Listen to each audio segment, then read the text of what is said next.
like to introduce Charles Best to talk to us. Oh, sorry. Thank you, Anthony. So yeah, we have some amazing board members like Jeff Weiner and Fred Wilson and Teresa Gao, and so I'm familiar between those board members and the teenagers whom I taught in the Bronx. I'm used to an audience with a very short attention span. So I'm going to assume that you share that short attention span, and I'm going to try and keep your attention by telling you just the story of how we launched Out of My Classroom in the Bronx. And that story is going to include the most awful, embarrassing thing I ever did. And then I'm just going to give you a couple examples that I think you'll geek out on of how we use personalization to deliver resources to kids in public schools in low-income communities. So let me start by asking for a show of hands. How many of you had a teacher in high school who you look back on and you think changed your life? Raise your hand if you had such a teacher. All right, that's awesome. It looks like the majority of you. I had one of those teachers. His name was Mr. Buxton. He was my English teacher and my wrestling coach. And when I showed up as a dorky freshman in high school, Mr. Buxton looked at me like he would any adult. If he approved or disapproved of something I'd done, I knew it right away because he didn't have that mask that some teachers put on when they're talking to kids. If I asked him a question on Wednesday, he'd come back to me on Friday saying that he'd thought about it, and he really had. He made you feel like he wanted you on his team. And looking back on it, I'm sure it was Mr. Buxton who made me want to be a teacher. So 15 years ago, I started teaching history at Wings Academy, a public high school in the Bronx. But the school where I was teaching did not have the same resources as when I was in Mr. Buxton's classroom. Where I went to high school, I don't know what it was like for you, but where I went to high school, we went on field trips into the woods. We had graphing calculators for trigonometry, the supplies to do just about any art project we did not want for anything. But when I started teaching in the Bronx, I saw firsthand that all schools are not created equal. My colleagues and I would talk in the teacher's lunchroom about books that we wanted our students to read, and a field trip that we wanted to take them on, and a pair of microscopes that we needed for a science experiment. We would spend a lot of our own money on copy paper and pencils and really basic stuff.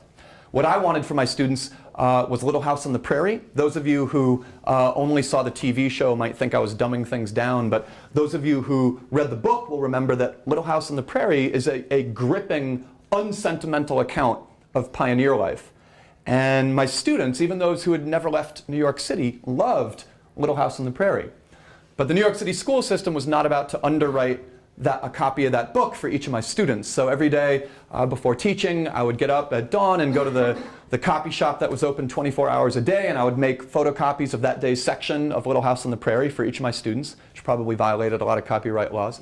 And as I was making photocopies, started thinking about all those resources that my colleagues wanted for their students, and it occurred to me that there must be people out there who'd want to help teachers like us if they could see exactly where their money was going. So I got a pencil and paper. I was not a techie, so with pencil and paper, I drew out this website where public school teachers could create classroom project requests, and donors could choose the project that they wanted to support.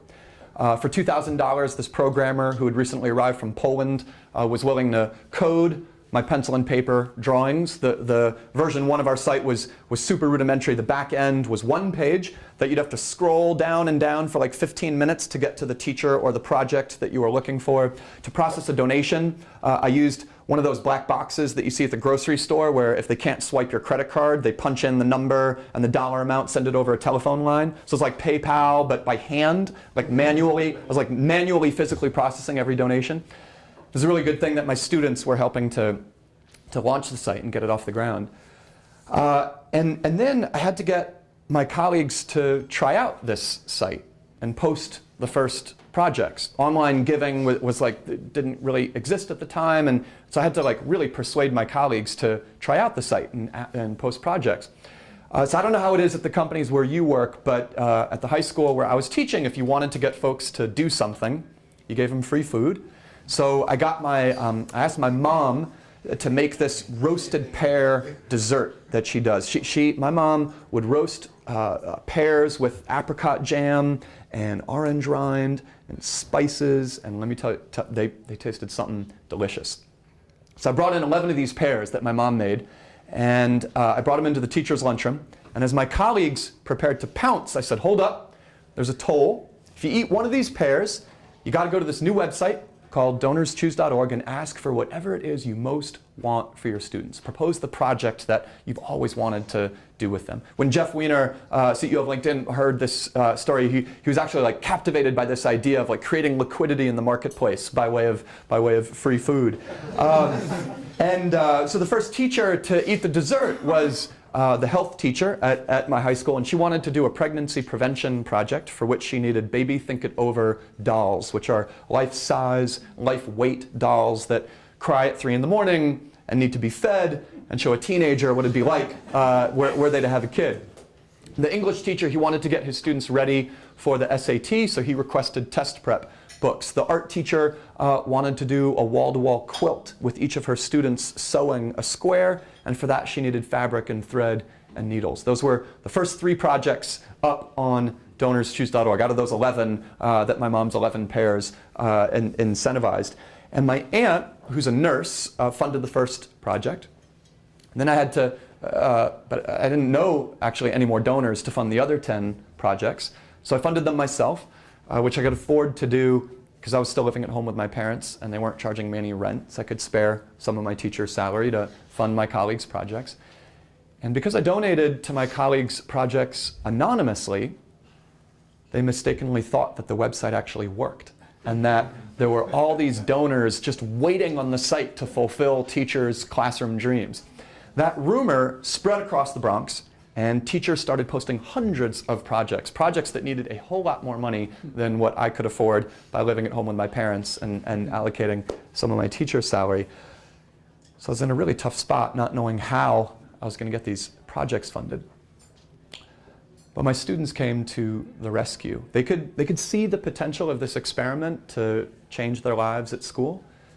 I think they also felt bad for me. So for 4 months, they volunteered after school every day to spread word to potential donors. They addressed and compiled 2,000 letters by hand to people all over the country, telling them about this website where someone with $10 could be a classroom hero. And we needed to get the cheapest postal rate, so we sorted the mail ourselves. Every desk in my classroom represented a different region of the country, and it was like piled high with envelopes. And then we carted the sorted letters to the post office, and we crossed our fingers. It worked. My students' letter writing campaign generated $30,000 in donations to projects on our site. So we were off. Another year went by, and more teachers in the Bronx created projects. Donors funded some of them. And then 9/11 happened. And teachers at the schools beside Ground Zero started creating projects on our site to recover from the attacks on the World Trade Center.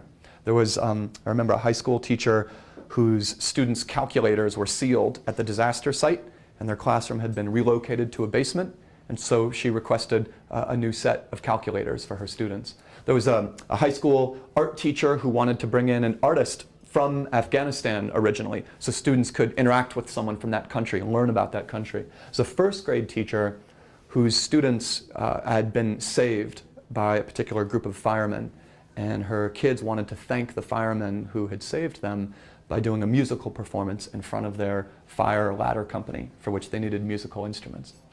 So there were all these projects related to 9/11, and I thought that local media would jump on this story. This was right when everybody wanted to participate in the 9/11 recovery effort. The Red Cross had almost too many blood donations than they could put to good use, and here was this really direct, transparent, vivid way to participate in the recovery effort. But no reporters would give me the time of day. I think I must have called 100 of them with no success.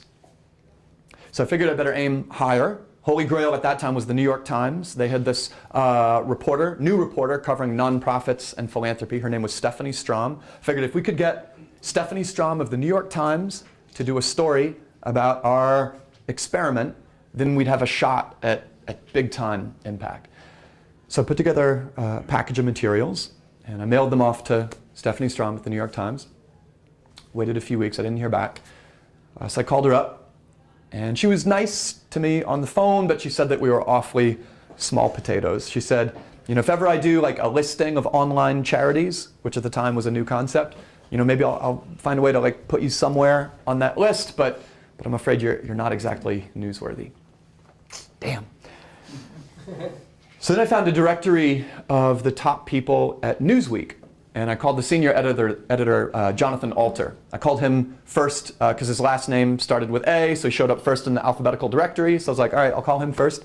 And I called him during my lunch hour, and his assistant must have been out to lunch because he picked up the phone. And I said, hey, I'm a teacher up in the Bronx. I started this nonprofit with my students. Do you want to hear about it? And he said, sure. He didn't hang up on me. So we talked for 45 minutes, the whole of my lunch hour. And that night, he wrote a column for the Newsweek website saying that this experiment growing out of a Bronx classroom might one day change philanthropy. So then I called up Stephanie Strom at the New York Times, all excited, and I was like, "Hey, Newsweek saw us as newsworthy, at least for their website. So, won't you give us a second look?" And then she dashed my hopes. She said, "I wouldn't touch your story with a 10-foot pole. Now that another reporter has covered you, the New York Times does not follow in the footsteps of other publications." Oh, I felt like such an idiot for having told her that another media outlet had broken our sort of excuse of a story. And I wrote her an email apologizing for being so dumb. And Stephanie could see how badly I felt. And she took pity on me and she wrote back and she said, you shouldn't feel this bad about what you did because you didn't have a chance in the first place.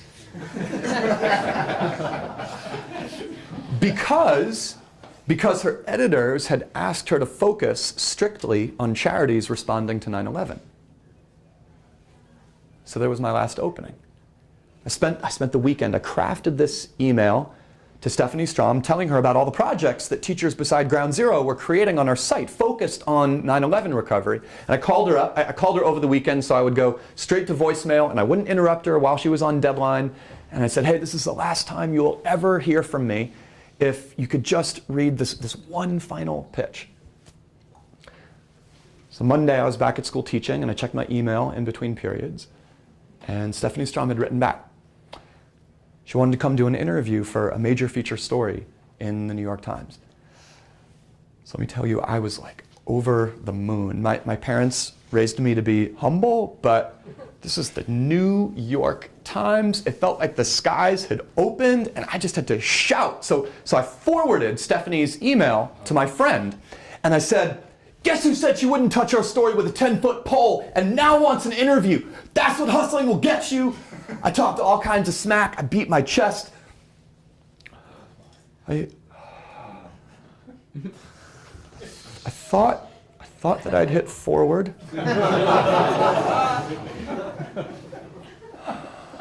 I'm getting nervous, adrenaline, reliving this experience. But I'd hit reply. Yes, I did.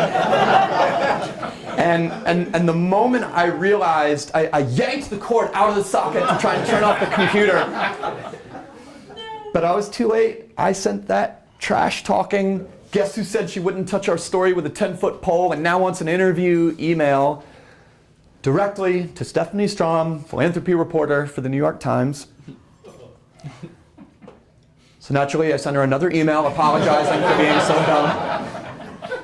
And to Stephanie's eternal credit and mercy, she did not hold it against me. She went on to write a feature story for the New York Times, arguing that this little tiny charity operating out of a classroom in the Bronx represented the future of philanthropy. And since that time, we've been trying to prove her right. So as of today, 63% of all the public schools in America have at least one teacher who's created a project on our site. 1.5 million people have given more than $300 million to 500,000 fully funded projects that have delivered books and art supplies and field trips and technology. Oh, thank you. Thank you. To 12 million kids, overwhelmingly in high poverty neighborhoods, who now have the materials and experiences that they need to learn. I never dreamed when my students and I were working on this little tiny experiment in my classroom that I would one day get to be in a restaurant like this with folks like you speaking on behalf of Eyeview and sharing numbers like those. And what we sure as heck never dreamed was that crowdfunding would one day kind of become part of the zeitgeist. When DonorsChoose.org began, crowdfunding was years and years away from even being a word, and today it's kind of a movement. I'm sure you're familiar with Kickstarter, with Kiva, with Indiegogo. There are now hundreds and hundreds of websites where people on the front lines can identify a need they see, propose a project they want to do, secure a microloan for a small venture they want to start, and then anyone, no matter the size of their wallet, can be a patron, a financier, a philanthropist. You may know better than me, but I'll wager that within a few years' time, a real percentage of our country's GDP will come from crowdfunded projects and ventures. So that's our story and the most awful thing I did. I want to give you just a couple examples of how we personalize philanthropy, because I really do feel like Eyeview and DonorsChoose.org are kindred spirits, and that we are both showing the power of personalization and unlocking new possibilities and new markets through our personalization. So if you go to our site, there are about 40,000 classroom project requests live at any moment. And that's a lot to choose from. So we encourage our donors to express a really personal passion and look at the projects that match. I'll give you one anecdote to illustrate how this can work. A writer for Fortune magazine was once doing a story on Kiva and DonorsChoose.org as the two websites that Fortune thought were going to change philanthropy. And when I was done talking with the reporter, he seemed decently impressed by our site, but he said that his personal passion was saving the salmon in the Pacific Northwest, which is his nice way of saying education wasn't quite his thing, he would not be donating on our site.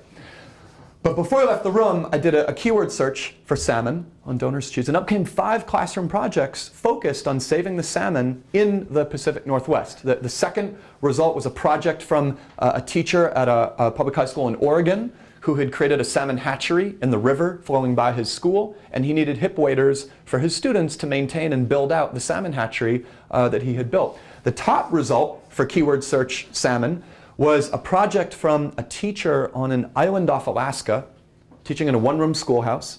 She wrote in her project essay that she was 45 minutes away from the nearest store by airplane, and all of her students are native Alaskans, and they had recorded their parents' folk tales about salmon, done research on salmon, and wanted to share that work with the outside world, for which they needed a printer and a scanner. So here was this Fortune writer who had a passion for salmon and 5 projects to choose from, and as a result, that salmon hatchery in Oregon is now well maintained because students have the hip waders they need to maintain it. And here's what's important. When that guy did a keyword search for salmon and ended up supporting that Oregon salmon hatchery project, we recorded the fact that he's passionate about salmon. And we will not subsequently email market to him about educational inequity, the cause. We won't even market to him classroom projects that are near him primarily. We will let him know whenever there is a new project up on our site that is focused on salmon. And if that same person has also searched for classroom project requests on the other side of the tracks in his own community, we will record that as well, and on a monthly basis we'll send him a classroom project that's on the other side of the tracks in his community, and a project matching keyword search salmon, and projects matching any other passions or affinities that this donor has expressed when finding a project that makes his eye twinkle. So that's one way that we personalize philanthropy. I'll give you a really fun, geeky way that we personalization experiment that we just ran.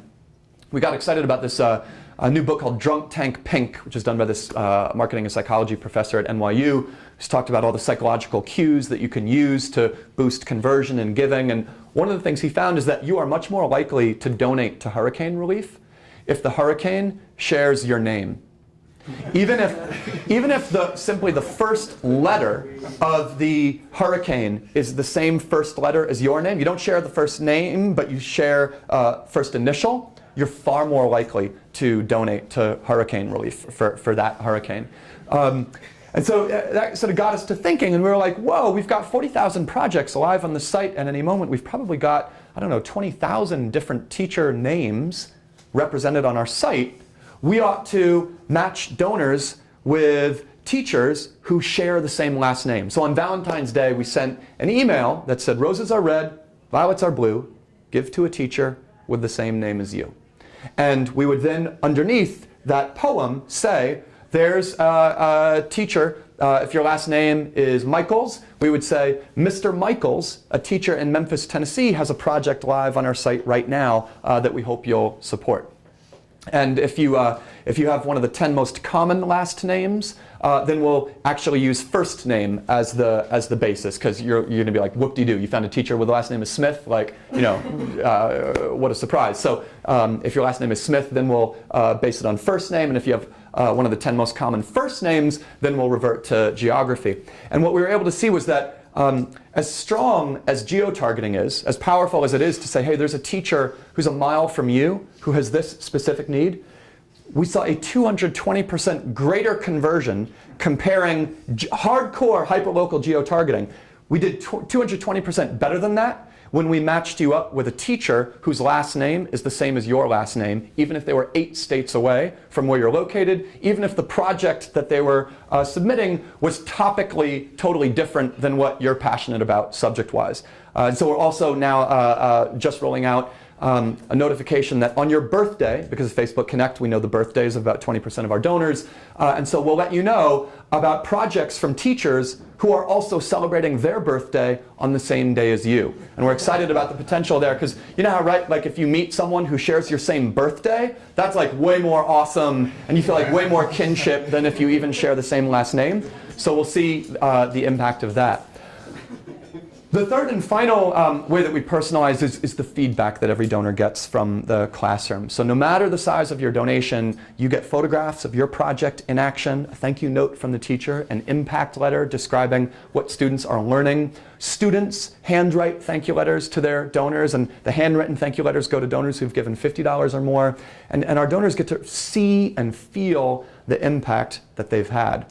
And thanks to Eyeview, that's the experience that you can have tonight or tomorrow, because before you walk out, thanks to a donation from Eyeview, you're each going to be given a $100 DonorsChoose.org gift card. And I hope you'll, first of all, put our personalization to the test by expressing your passion for salmon in the Northwest, or your favorite author, the book you read to your kid last night, the hobby that you're pursuing, the sport you played in high school, the town that you grew up in.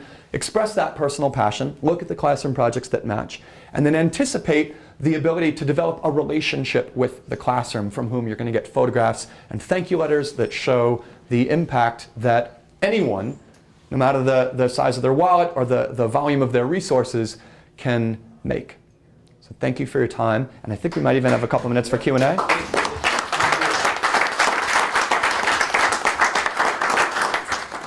Any questions that folks have? There's a lot we do under the hood that's very different, actually, from Kickstarter. You could talk about like what Stephen Colbert is like as a board member. Anything you want to chat about? Have you talked to Stephanie about how much leverage she's lost since 2001 to make a startup? And more than that, do you talk to entrepreneurs about how they don't need necessarily the New York Times to make it? What do you tell them about how they can get noticed, whether it's a philanthropist or an entrepreneur that you talk to these days? Yeah, gosh, that we did find one thing we share with entrepreneurs is that viewership or readership, viewership, even like Google PageRank are not very good proxies for whether a publisher has an Oprah effect. And by an Oprah effect, I mean the ability to write about something and then send those readers to open up their wallets and take action. Like there are blogs that are widely read where readers won't take action. And there are blogs with far smaller readerships where you'll actually see a far higher impact because those readers do what the blogger tells them to do. And we've actually been able to isolate some of these bloggers. There's a blogger in Brooklyn, she does this blog called Tomato Nation. It's named after the tomato tattoos on her arm. And she wouldn't register in any top 500 roundup of blogs. And she's capable of raising 10x the donations that any other blogger in the country is capable of, maybe with the exception of Pioneer Woman, who would be another example of, she would be both like high readership and high Oprah effect.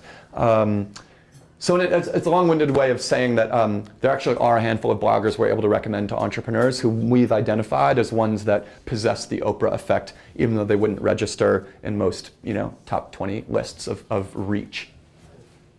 Yeah. We talked briefly about the Google and Facebook relationships. How material have those corporate nonprofit partnerships been in the success of donation raising? Yeah, so it's a great question. So cumulatively, we've done more than $300 million of giving to classroom projects on our site. This school year should be about $80 million of giving to projects just inside of this school year. And fully $40 million, half of that, will come from corporate partnerships, foundation partnerships, and philanthropic major gifts. But we use all those partnerships and those major gifts to fuel citizen philanthropy. So the best example, years and years ago, Vinod Khosla, who was one of our earliest supporters, really saw our potential before a lot of people. He gave DonorsChoose gift cards, the very thing that you're going to get at the end of the night. Vinod gave DonorsChoose gift cards to all of the portfolio company execs at Kleiner Perkins, where he was at the time. Sheryl Sandberg was at Google then. She got one of these gift cards. She spent it. She got hooked on the site and on supporting classroom projects. So she then decided that Google would make an $800,000 donation so that Google could give a DonorsChoose gift card to all of Google's advertising clients. And when she went to Facebook, she brought that tradition with her. And I give you that example just to say that our bank account might describe that as one major $800,000 gift, but it manifested as thousands and thousands of people, each getting to pick projects that they wanted to support, and hopefully getting hooked in the process. I'd like to think that Vinod takes special pride in the ROI. I mean, I think he spent like, I don't know, $5,000 on those DonorsChoose gift cards, and the philanthropic return on that $5,000 is like, I don't know, at this point, like 100x. And Stephen Colbert, who gives a DonorsChoose gift card to every guest who goes on his show, can equally point to, like, founder and CEO of Snapchat was in our office rocking out on Project Discovery, and that was because he got a DonorsChoose gift card that Colbert gave him in between taping. So in any case, long-winded way to say that kind of our bread and butter is working with companies, showing them how they can do well by doing good, and in the process fueling citizen philanthropy on our site. All right. Awesome. Yes, sorry. What's your favorite about the crowdsourcing that's out there right now? Which one do you think is doing the best job? Yeah. Well, let's see. So my wife works at Kickstarter, so they would need to be top of the list. We did just manage to recruit one of the most, if not the most senior designers from Etsy to become our designer, which is awesome because it's like we're a charity, and so it can be tough to recruit from top for-profit companies. But Etsy, like Kickstarter and like Kiva, is on our sort of daily rotation for product inspiration, because like DonorsChoose, like Kickstarter, Etsy is a marketplace of original things that don't have a SKU, and that therefore represent a whole new like personalization challenge that some of you maybe don't have to wrestle with, and like be thankful for that, because like imagine having to personalize on products that like have no SKU, and in our case are inventories of one, never to be copied again, unavailable in a quantity greater than one, and even unlike Kickstarter, a project on DonorsChoose cannot be overfunded. So even if there's this like killer project that makes people donate, if it costs $400 and it's got those $400, that's the last we're ever going to see of that particular project. But yeah, Kickstarter, Etsy, Kiva. And I'll leave it at that. Hopefully, like leave the party while we're still having fun. So I'll close there. I'm excited to join you for dinner. Thank you.